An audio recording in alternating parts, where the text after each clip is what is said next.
Francis Ngannou says, "What's next for me? Maybe a third boxing match. I feel like boxing owes me something now. I have to regain what boxing took out of me. I think my ego will not let me step back and let this go like this.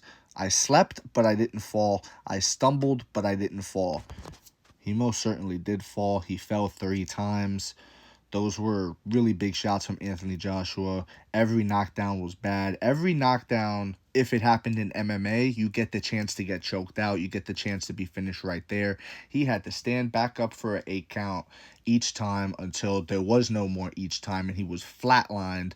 And we've never seen Francis like that. And to go from not like that to like that, that could change your career overnight. And that is why what's most important for Francis Ngannou, whether he's in boxing or MMA, he needs to rest and take recovery. I don't want to see him back in there for another year, 1 year out of the cage. We've just seen it where Alexander Volkanovski gets knocked out by Islam Makhachev. Bad knockout, head kick, slumped up against the cage, hammer fist like crazy, slumped. And then he wants to get in there in less than 6 months, mind you, people. In less than 6 months, he hopped right back in there quick. That can't happen with Francis. He hops right back in there quick against this young stud kid with fast hands, knockout power, Ilya Taporia, and he gets put out again, second time in a row in less than 6 months. That's really bad, guys. That's really, really bad. And I had the same opinion for him. Volkanovski needs to take time off. He can't, like, I don't want to see these guys in there for another year at least, bro. Volkanovski at least a year. Francis as well, a year, bro. A year, and then now we announce the next fight. Now we move forward. It's one thing to say you didn't get broken, you got back up, you will not be intimidated by this. It's one thing to say that, but to come out and say I didn't fall, you know, that's like borderline delusional levels. And a large part of the Francis Ngannou story, the Francis Ngannou versus Dana White, all this stuff, this whole saga of Francis was about the ego. Dana White was talking about Francis's ego. It's been a point of argument. Francis Ngannou, maybe he really thought he was like that in boxing. You know what I mean? Maybe he really thought he was like that. And I thought he was. I'm gonna be honest. When I saw what he did with Tyson Fury, I thought he was. I said, "Holy shit!" I was completely surprised.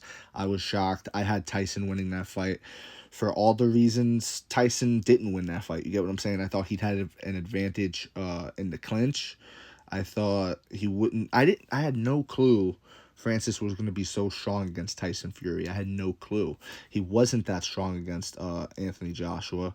He didn't take the approach I thought he would or should against Anthony Joshua. I thought he was going to come in high guard, really strong block that he showed against Tyson Fury, and take shots from Anthony Joshua in a defensive posture, not come out and look to trade with him. He came out looking to trade with AJ, and I thought that was super ballsy, and it didn't work out for him. I think it would have been better if maybe he caught AJ, but the way to do that is you're crazy reserved, go in there, be crazy reserved, and draw something out of him. Don't go in there with a McGregor like stance and then start getting tagged and start trading punches with Anthony Joshua, who has way more power than Fury, etc., etc. You know, way bigger puncher. In hindsight, that's like, yeah, of course. You know what I mean? But yeah, man. Francis Ngannou, I like the guy. I believed in him. I put money on him to beat Anthony Joshua, you know, clown boy. You know what I'm saying? I did that. But you know, he needs time off. He needs time off. This isn't hating. This is just facts. He needs time off. And then you could restructure it, get another big payday perhaps, but definitely not jump in there within a year, take another fight, and damn near get knocked out again. Can't have that happen. And honestly, I don't know if I want to see boxing from Francis Ngannou. I think the move might be MMA next. I think the move might be to go in there well rested, well adjusted, ready to go in MMA, show the world who you are in MMA, knock this dude out, and then maybe even do it again and see what you could do in pushing for a John Jones mega fight, you know? Who cares? The UFC doesn't co-promote, but if enough money's behind it, maybe they would. Maybe they would co-promote. I think that's everything here. I've touched all the bases.